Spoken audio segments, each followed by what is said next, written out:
শুধু জানি যে আজকে থেকে আপনি আমার সব।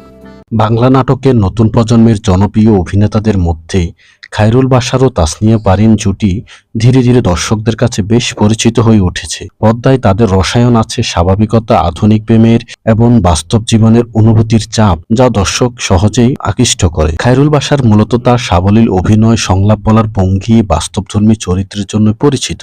তিনি সাধারণ মানুষের গল্পকে খুব সহজভাবে তুলে ধরতে পারেন। অন্যদিকে তাসনিয়া পারিন ছোট পর্দার অন্যতম জনপ্রিয় অভিনেত্রী, যার অভিনয়ে আছে প্রাণবন্ত আবেগ এবং স্বাভাবিক অভিব্যক্তি। এই দুই তারকা যখন একসঙ্গে নাটকে অভিনয় করেন তখন তাদের দৃশ্যগুলো এক ধরনের সতেজতা দেখা যায়। তাদের অভিনয় নাটকগুলো প্রায়ই দেখা যায় তরুণ প্রজন্মের প্রেম সম্পর্কের টানাপোড়েন, ভুল বোঝাবুঝি এবং আবেগ মিলনের গল্প।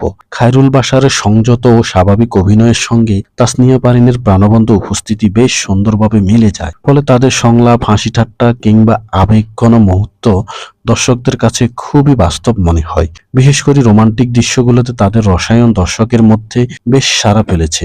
অনেক দর্শক মনে করেন এই জুটির মধ্যে একটি স্বাভাবিক বন্ধুত্বের অনুভূতি রয়েছে, যা পর্দায় প্রেমকে আরো বিশ্বাসযোগ্য করে তোলে। তাই তাদের একসঙ্গে অভিনয় নাটকগুলো ইউটিউবে বেশ ভালো ভিউ পেয়ে থাকে। আরেকটি বিষয় হলো খায়রুল বাশার ও তাসনিয়া পারিন দুজনেই নতুন প্রজন্মের গল্প ও চরিত্র নিয়ে কাজ করতে পছন্দ করেন। ফলে তাদের নাটকগুলো আধুনিক শহরের জীবনের নানান দিকে উঠে আসে, যা তরুণ দর্শকদের কাছে বিশেষভাবে আকর্ষণীয়। সব মিলিয়ে বলা যায় খায়রুল বাশার ও তাসনিয়া পারিনের রসায়ন বাংলা নাটকের নতুন প্রজন্মের এক জনপ্রিয় জুটি হিসাবে ধীরে ধীরে শক্ত অবস্থান তৈরি করেছে।